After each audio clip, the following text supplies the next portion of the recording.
السلام علیکم، خوش آمدید میرے چینل این علم پر۔ انسانی تاریخ سکیمز اور فراڈ سے بھری پڑی ہے۔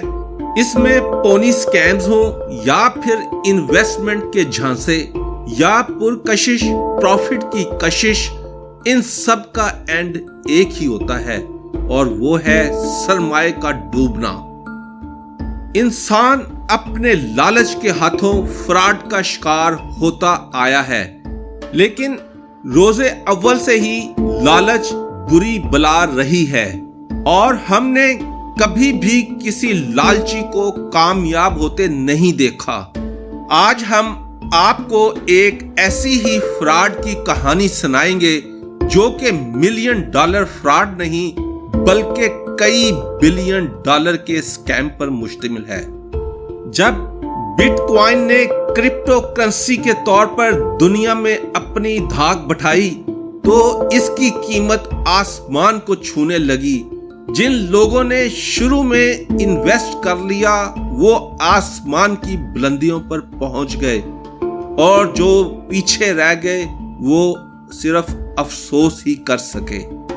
روجا اگناٹووا 1980 میں بلغاریہ کے شہر صوفیہ میں پیدا ہوئی۔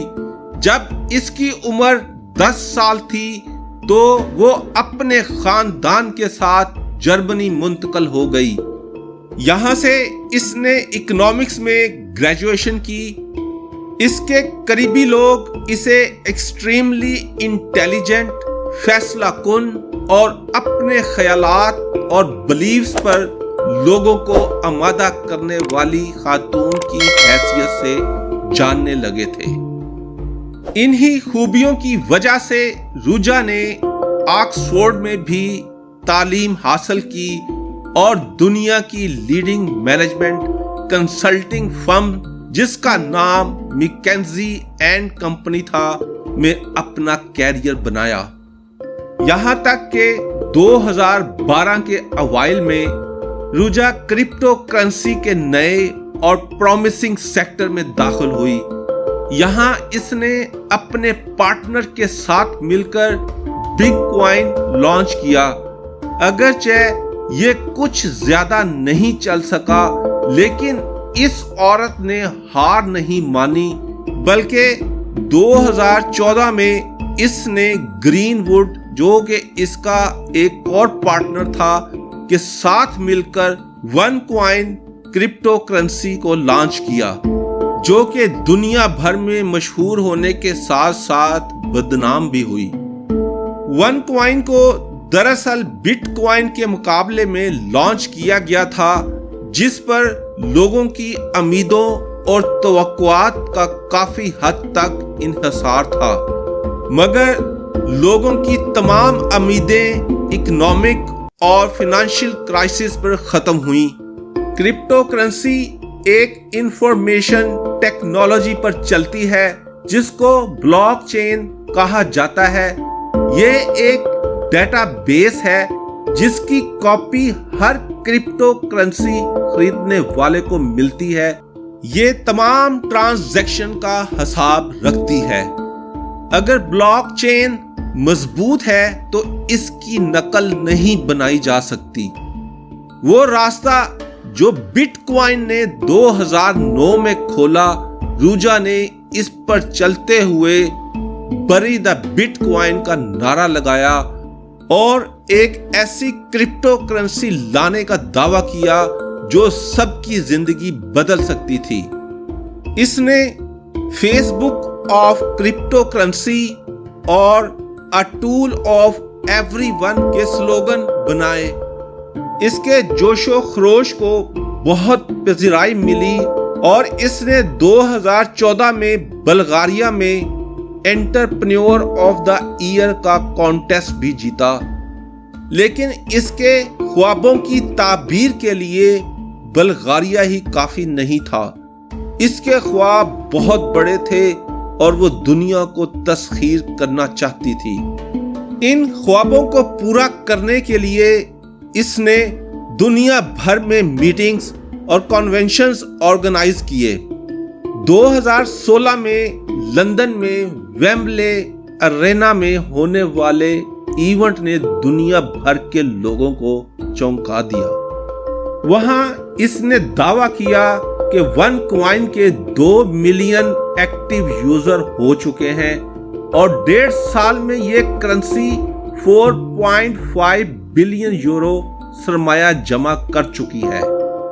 سرمایہ داروں کا تعلق زیادہ تر چائنا، جرمنی، برطانیہ اور امریکہ سے ہے۔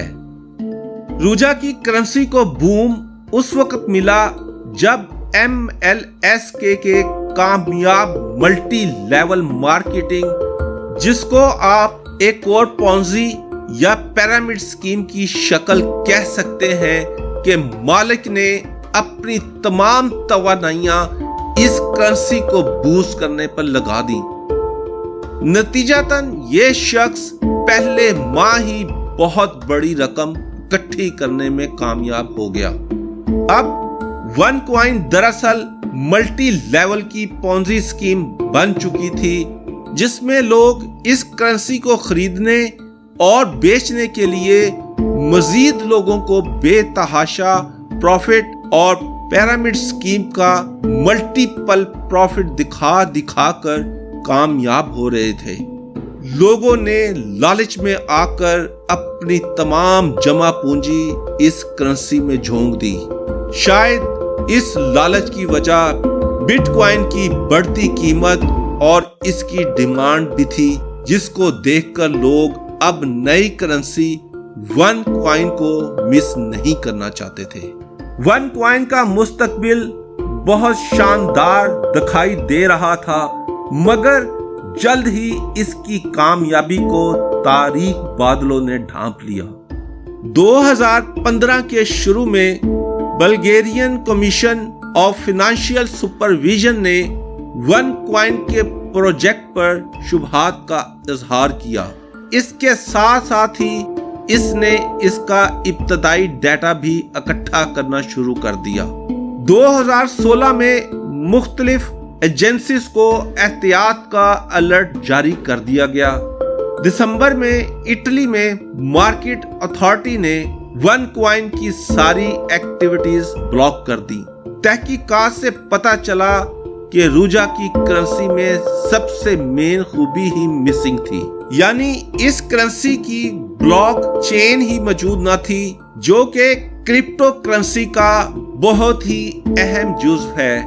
یہ تمام منصوبہ ہی دراصل ایک پونزی سکیم تھی، جس میں کچھ لوگ بہت سے لوگوں کو کنونس کر کے اپنی پروڈکٹ بیچتے ہیں۔ دراصل One Coin classic pyramid scheme ہی کی ایک شکل تھی، فرق صرف ٹیکنالوجیکل پلیٹ فارم کا تھا۔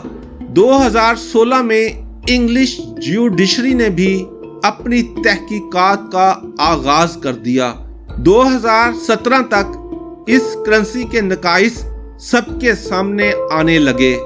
اسی سال اکتوبر میں روجا کو لزبن میں کئی پروموشن ایونٹس میں خطاب کے لیے پہنچنا تھا، لیکن یہ خاتون جو کہ اپنی پابندی وقت کے لیے مشہور تھی وہاں نہ پہنچی۔ اسی عرصہ میں US جسٹس نے اس کے لیے انٹرنیشنل وارنٹ جاری کر دیے۔ ماہرین کے خیال میں ان وارنٹس کی خبر روجا تک اپنے وسیع نیٹ ورک کی وجہ سے پہنچ چکی تھی، جس کی وجہ سے وہ منظر سے غائب ہو گئی، اور یہ ایسی غائب ہوئی کہ کبھی سامنے نہیں آئی۔ ون کوائن کے معاملات عارضی طور پر اس کے بھائی نے سنبھال لیے، مگر اس کا بھائی بھی ان معاملات کو نہ سنبھال سکا۔ روجا کے پارٹنر گرین ووڈ کو 2018 میں گرفتار کر لیا گیا۔ روجا کا بھائی 2019 میں منی لانڈرنگ اور فراڈ کے جرم میں گرفتار ہوا، جہاں اب وہ عمر قید کی سزا بھگت رہا ہے۔ روجا کے غائب ہونے کے متعلق کافی کہانیاں موجود ہیں۔ کسی کا کہنا ہے کہ اسے غائب کر دیا گیا، تو کوئی کہتا ہے کہ قتل کر دیا گیا، تو کہیں مشہور ہے کہ اس نے فیس سرجری کروا کر اپنی آئیڈینٹی ہی بدل لی ہے۔ اور اس طرح وہ اپنی تمام دولت کے ساتھ کسی جزیرے پر عیش کر رہی ہے۔ یہ سب حقیقت تو تب ہی کھلے گی جب کبھی رجا گرفتار ہوگی، مگر یہ بلا کی ذہین اور ماہر اکانومسٹ گرفتار ہو یا نہ ہو، یہ لوگوں کی جمع پونجی لوٹ کے لے جا چکی ہے۔ تاریخ ہمیں یہی بتاتی ہے کہ فراڈ کا سلسلہ نہ رکا اور نہ تھما۔ شاطر لوگ ایک نئی کہانی اور نئے انداز کے ساتھ دوبارہ آئیں گے اور شکار کریں گے۔ بچنے کا واحد طریقہ آپ کا اپنا ذہن اور عقل ہے کہ آپ اور میں اس کو کس طرح استعمال کرتے ہیں۔